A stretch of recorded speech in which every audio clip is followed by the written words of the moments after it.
आज सोमवार आणि या काळेश्वराच्या भूमीत, पावनभूमीत आसूच्या गावात एक अत्यंत उत्साही वातावरणात पंचायत समिती आणि जिल्हा परिषदच्या इलेक्शनच्या प्रचार शुभारंभ करण्यासाठी तिथं उपस्थित राहिलेले आसू व इतर गावातील सर्व ज्येष्ठ मंडळी आणि पंचकृषीतील समोर उपस्थित ज्येष्ठ आणि माझे तरुण भावांनो, मला वाटतं आज योगच असा आहे, सोमवारचा वार आणि काळेश्वराच्या दारात आणि काळेश्वराचा आशीर्वाद घेण्यासाठी आशूचा एक भूमिपुत्र रिणांगणात उतरायला लागलाय. पण ती एकटा नाही आहे, समोर बसली सर्व माझी भाऊबंदकी सगळी एकत्र त्याच्याबरोबर लढायला तयार आहे. मित्रांनो, ही ग्रामपंचायत ज्याच्यावर चालती, ही ग्रामपंचायत ज्याच्यामुळे आपल्याला निधी भेटतो, ज्याला ती ग्रामपंचायत दिशा भेटती, ती ग्रामपंचायतीला चालवणारी ही पंचायत समिती जिल्हा परिषद असते. आता उपस्थित राहिलेले आपल्या पूर्व भागातील नेते मनोज तात्या गावडे, धनुदादा पवार, नानासाहेब जाधव यांचंही स्वागत. आज ही जी ग्रामपंचायत आपण जी गावगाडा आपला चालवती, त्या गावगाड्याला कुठं ना कुठं तरी जी आधार देती, जी दिशा देती, त्याला म्हणतात की पंचायत समिती आणि जिल्हा परिषद. अनेकदा आपण लोक घरी धरतो की काय करायचंय, त्याला पंचायत समिती जिल्हा परिषदची इलेक्शन आहे, ग्रामपंचायती थोडी आहे, चालतंय कोणतरी येईल निवडून, कोणतरी बघल, कोणतरी करेल, आपली ग्रामपंचायत थोडी. मित्रांनो, हलक्यात घेण्याची ती काळ गेलाय, तो वेळ गेलाय. ग्रामपंचायतची इलेक्शन जी असती ती आपण फार गांभीर्याने घेतो, पण त्याहीपेक्षा गांभीर्याने किंवा त्याहीपेक्षा धडाडीने आपल्याला कुठं ना कुठं तरी या पंचायत समिती जिल्हा परिषदला उतरायला लागलं. ही पंचायत समिती जिल्हा परिषद इलेक्शन झाले लगेच आपली ग्रामपंचायत कदाचित लागू शकते, पण कदाचित जर लागली नाही तर त्याच्यावरती कोण बसतो?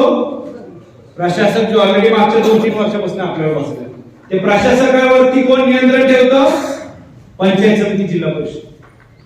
ती पंचायत समिती जिल्हा परिषदेमुळेच आपल्या गावातली शाळा चालती, आपल्या गावात पाणी येतं, आपल्या गावात गटरे होतात, आपल्या गावात उजेड लाईटी पडतात, उजेड असतो आपल्या गावात. प्रत्येक गोष्टी, दैनंदिन गोष्ट जी असते, अंतर्गत गावातले रस्ते असून दे, प्रत्येक गोष्ट ह्या ग्रामपंचायती मार्फत पंचायत समिती जिल्हा परिषदद्वारे आपल्याला सगळ्यांना भेटतात. आज मला खूप समाधानी वाटतंय की अक्षरशः आसू गावातील प्रत्येक कानाकोपऱ्यातील, आसू पंचकृषीतील प्रत्येक कानाकोपऱ्यातील सर्व व्यक्ती उपस्थित आहेत. आता बघितलं, आपल्या युवा धडाडीच्या वाघिणी धनश्रीताई गावडे आलेल्या आहेत, त्यांचं सुद्धा खूप स्वागत आहे. आम्ही आपल्या भाषणासाठी आतुरतेने सगळेजण इथे उपस्थित आहोत. मित्रांनो, इलेक्शनचं तर आपण गांभीर्य समजून घेतलेलं आहे की काय ही इलेक्शन एवढी महत्वाची आहे, पण कुठं ना कुठं तरी प्रास्ताविक मांडत असताना माझी जबाबदारी आहे की आपल्याला दोन्ही उमेदवारांची ओळख सुद्धा करून देणं गरजेचे. आपल्या जिल्हा परिषद गटात आणि पंचायत समिती गटात खूप उमदा, आपल्या हाकेला हजर राहणारे, अनुभव असणारे, लोकांमध्ये जनसेवा केलेली असणारे, जनशक्तीचे कुठं ना कुठं तरी हकदार असणारे आपले दोन्ही उमेदवार. जिल्हा परिषदेला गोखरी गावाच्या कन्या आणि आपल्या आसू पंचकृषीतील तरुण मुलाच्या माऊली ऋतुजा वहिनी, अभिजित भैया जगताप यांची उमेदवारी जाहीर झाली. थोडस अभिजित भैयांबद्दल तुम्हाला सांगतो मित्रांनो. ऋतुजा वहिनी यांच्या त्या मागे जोरदार पाया वगैरे दोघांचे. अभिजित भैयांना कदाचित आपल्या गावातले बहुतांश लोक ओळखत नसतील, पण त्यांचं काय गोखरी गावात खूप मोठं आहे. कधी गोखरी पाठीवर येता जाता जर थांबला आणि विचारणारे अभिजित जगतापांना ओळखता, तर प्रत्येक माणूस हातात हात घालून म्हणाल की हो, ते आमच्या मित्रासारखं, आमच्या भावासारखं एक मुलं. मित्रांनो, त्या अभिजित भैया कधी कुणाचं काय अडचण आली, अडीला दुःखात सुखात नेहमी तो माणूस पुढे असतो.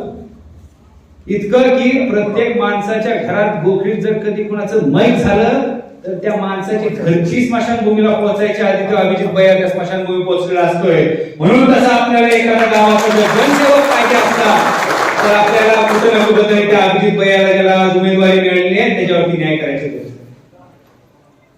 राहिले आपले पंचायत समितीचे उमेदवार संजूभाऊ पवार. गावाला काही त्याची ओळख करून द्यायची गरज नाही, पण मित्रांनो ह्या माणसाने 2002 ते 2007 आपल्या गावाचीच नाही तर आपल्या पंचकृषीची, आपल्या तालुक्यातील, आपल्या जिल्ह्यातील ऑलरेडी सेवा केली आहे.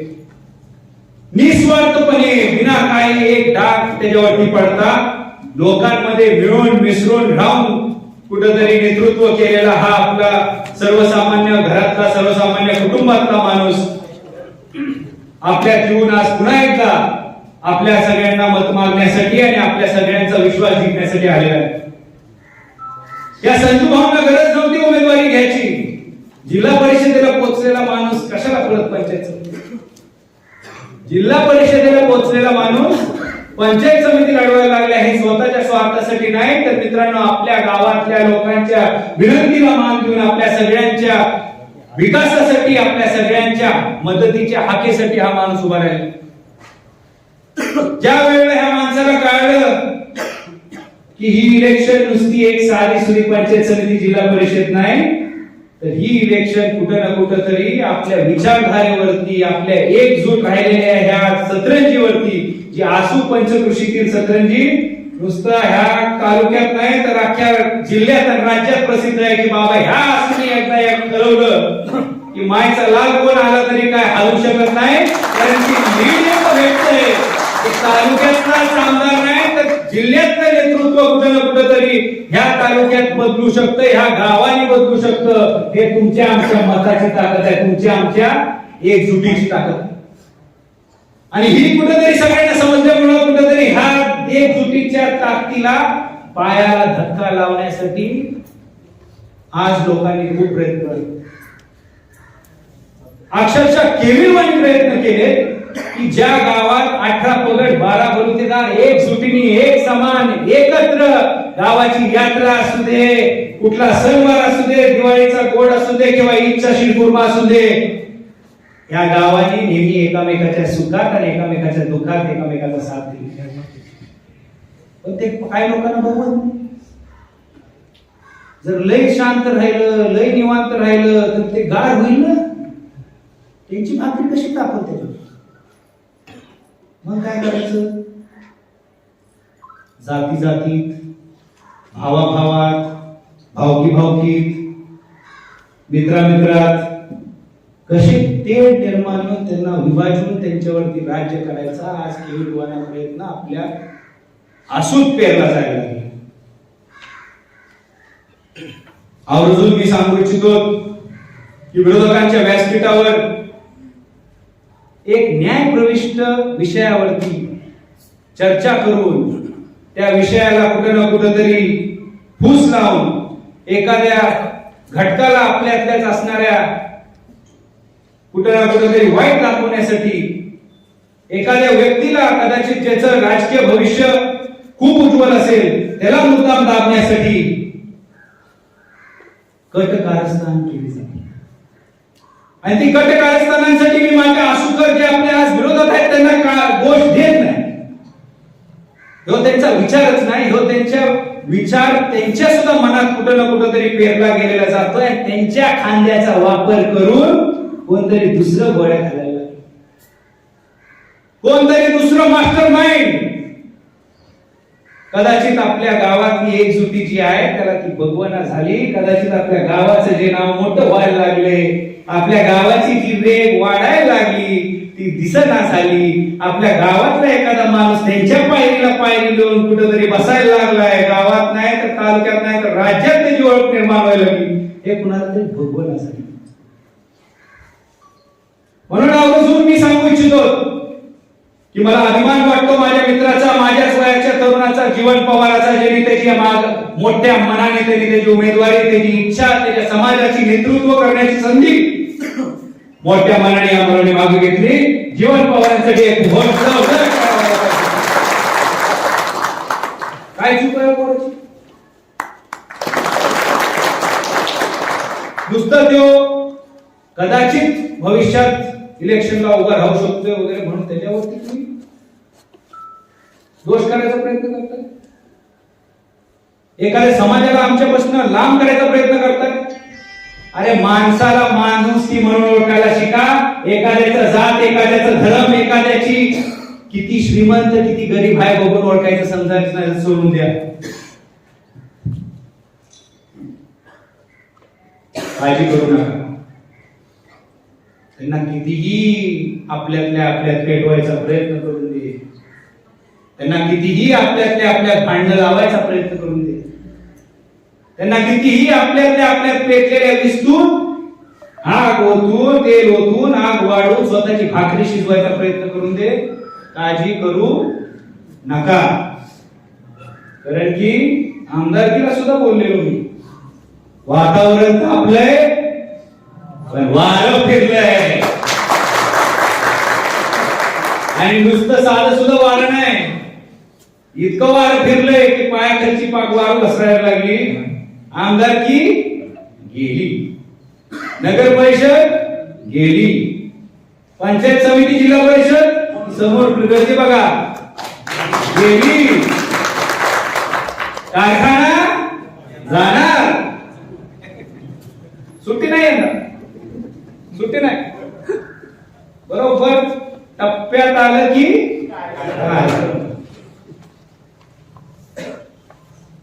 आम्ही कुणावरती अन्याय करत नाही, आम्ही कुणावरती अन्याय करत नाही. पण जर आमच्या लोकांवरती जर अन्याय होणार असला तर आम्ही सहन करत. जेवढं आम्ही दादाराजेंच्या विचाराचे, दादाराजेंच्या सांगण्यानुसार, शिकवण्यानुसार आम्ही चालतो. कदाचित एखाद्याने जर आम्हाला आरे केलं तर आम्ही त्याला नमस्कार म्हणून त्याला साईडला सरकून जातो. कार्य केलं तरी आम्ही नमस्कार करून साईड. पण सारखंच आरे कार्य करत गेला तर आला अंगावर तर त्याला घेऊ मग सुट्टी. आज एक आसुतलाच ग्रुप आहे, आवर्जून तुम्हाला सांगायची इच्छुक आहे.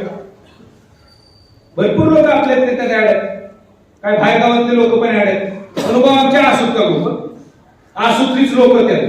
लोक कुठली त्यात आसुत, ऍडमिन कुठला त्याचा आसुत. आणि बाहेरचं एक पोरग येऊन सांगते ठीक आहे सांग बाबा, विकासात्मक सांग, चांगलं सांग, आमच्या गावाच्या भल्याचं सांग, तरुण पिढीला ऊर्जा देणारं सांग, वयस्कर लोकांना विचारात्मक सांग. ग्रुप असूचा, ऍडमिन असूचा, बोलणार माणूस बाहेरचं आणि शिवाय कोणाला करते आपल्याला सुद्धा माणसं, त्याच्या वयाच्या डबल माणसाला. हेच त्यांचे मित्रांनो संस्कार आहेत, हेच त्यांचे विचार आहेत. आज माझ्या बापाबद्दल बोलतात, उद्या तुमच्या बापाबद्दल बोलतात.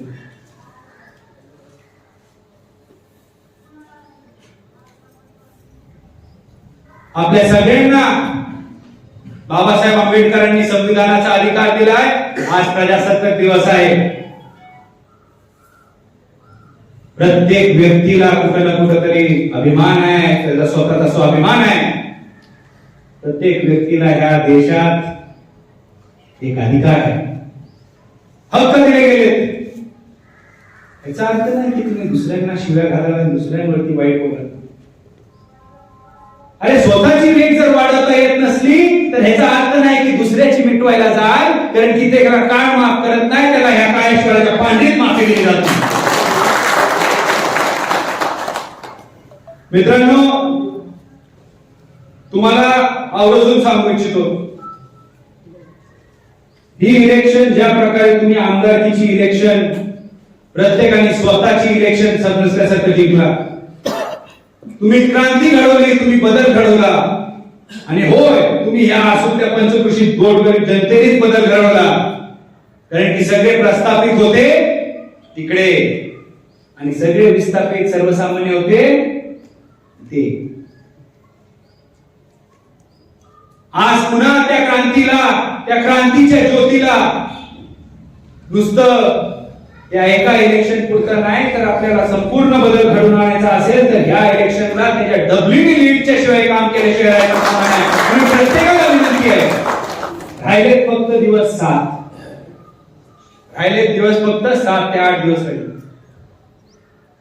तिथला प्रत्येक जण जर स्वतः संजू भाऊ म्हणून, स्वतः ऋतुजा वहिनी म्हणून जर उभा राहिला आणि स्वतःने जर काम केलं तर ती क्रांती पुन्हा घडू शकते. 2 कर्तबगार उमेदवार पुन्हा तुमच्यात निवडून येऊ शकतात. 1.5 वर्ष आधी तुम्ही आमदाराला निवडून दिला, 35-30 वर्षानंतर तुम्ही क्रांती घडवली. बदल कसा होता, आवडला का नाही? आमदार तुम्ही भेटतोय का नाही? आधीचा आमदार दिसायचा का? आधीचा झेडपी मेंबर तरी कधी दिसलाय का? झेडपीचा मेंबर कोण, नाव सांगू शकतो काही? कोण भेटले का झेडपीचे मेंबर? मित्रांनो, आवर्जून लक्षात ठेवा, अदृश्य लोकांना निवडून देण्यापेक्षा, नुसतं वातावरण तापवून इलेक्शनला तुमची मतं घेऊन जाण्यापेक्षा जनसेवेत सेवा करणाऱ्या लोकांना कुठे ना कुठेतरी आपल्याला न्याय द्यायचा आहे. म्हणूनच आपल्यावरती उद्या न्याय होणार आहे आणि ते न्याय देण्यासाठी, ते लढा लढण्यासाठी तुम्ही माझ्या बरोबर आहात का? तुम्ही माझ्या बरोबर आहात का? हात वरती करून मला सांगा, आपण लढायचं का? आपण 5 तारखेला राष्ट्रवादीला जिंकवायचं का? 5 तारखेला राष्ट्रवादीला मतदान करून ह्या अन्यायाच्या विरोधात न्याय देण्यासाठी तुमच्या सगळ्यांच्या समोर आम्ही बदल पसरत आहोत. एवढं सांगून प्रत्येकाने येणाऱ्या काळात कामाला लागा. प्रत्येकाने आपल्या मतदान यादीला बघून, मतदान यादीचा अभ्यास करून आपल्या वॉर्डात, आपल्या गल्लीत, आपल्या वस्तीवरती प्रत्येकाचं मन परिवर्तन करा. आपल्या गावातला, आपल्या जवळचा माणूस जरी आज त्यांच्या विचाराचा असला तरी ते वाईट नाही मित्रांनो. त्याची सुद्धा जन्मभूमी तीच आहे जी आपली जन्मभूमी आहे. त्याच्या विचारात परिवर्तन आणा, त्याला आपल्या प्रवाहात आणा. आणि मला साक्षी, काय स्वराच्या साक्षीने मला खात्री आहे की आपण लोक 2000चं लीड जर मनात थांबलं तर आजू गावाला ते शक्य नाही. आणि संजू भावना विरोधातल्या उमेदवारांचं डिपॉझिट जप्त केल्याशिवाय शक्य. पुन्हा एकदा विकास करायचा आहे आपल्याला, विकासात्मकच आपण आपली भूमिका ठेवणार आहे. आणि ते विकास करत असताना आपल्याला एक सुद्धा क्षण, एक सुद्धा मिनिट वाया घालवायचा नाही. देवळात येताना, मस्जिदीत जाताना, कुणाला भेटताना, सकाळचा चहा पिताना, रात्रीचं जेवताना कुठं ना कुठं तरी नुसतं आपल्या मित्रांमध्ये आपल्या घोळक्यात करू नका. प्रत्येकाने आपापल्या बाहेर जावा, आपल्या लोकांमधून बाहेर दुसऱ्या लोकांमध्ये भेटा. कारण की इथं बसणारे आपण सगळे कार्यकर्ते आहोत. आपण फक्त 30% वर्ग पडतो, 70% वर्ग राजकारणात जास्ती सक्रिय नसतो. त्याला कुठंतरी पेरा, त्याला विचार समजवा. 3-4 गोष्टी आपल्याला करायच्या. जायच्या आधी आपल्याला पुन्हा एकदा सांगतो की आपल्याला बाहेर गावच्या लोकांच्या याद्या काढायच्या. बाहेर गावचा वर्ग बऱ्यापैकी सुशिक्षित वर्ग असतोय. तो सुशिक्षित वर्गाच्या याद्या आपण सगळ्यांनी टीम मध्ये वाटप केलंय. सगळ्यांचे पॅम्पलेट वाटून झालेत का? पॅम्पलेट वाटून झालेत का? पॅम्पलेट वाटल्यानंतर आता आपल्याला प्रत्येकाला याद्या काढायच्या की बाबा कुठला व्यक्ती त्या मतदान यादीवरती कदाचित अडचणीत असतील, कदाचित कुठल्या तरी गैरसमजापासून आपल्यापासून दूर झालेला असेल, त्याला जवळ करायचं आहे. दुसरी यादी जी काढायची ती बाहेर गावची लोक आहेत, म्हणजे आपण त्यांना विनंती करून मतदानासाठी बोलू शकतोय. तिसरी यादी आपल्याला काढायची जी लोक ज्यांना काही ना काहीतरी अडचणीमुळे, हातामुळे, पायामुळे चालता येत नाही, जे अपंग लोक आहेत, त्यांना लोकांना आपल्याला कुठं ना कुठं तरी मदत करायची, त्यांचं मतदान करून घ्यायचं. त्यांची तिसरी यादी काढायची. आणि चौथी यादी अशी काढा ज्या लोकांना तुम्हाला शेवटच्या दिवशी, मतदानाच्या दिवशी मतदान केंद्रापर्यंत पोहोचवायची गरज पडेल. 50% लोक मतदानाला स्वतःहून येतात, पण राहिलेले 30-40 उर्वरित टक्के लोकांना आपल्याला घेऊन यावं लागतं. त्याची एक वेगळी यादी काढा. एवढे जर 3-4 गोष्टी आपण पाळल्या आणि प्रत्येक रात्रीचा दिवस केला आणि प्रचार केला तर या अन्यायाच्या लढ्यामध्ये मी एकटा नसेल, माझा इथं बसलेला प्रत्येक ज्येष्ठ आणि प्रत्येक भाऊ माझ्या खांद्याला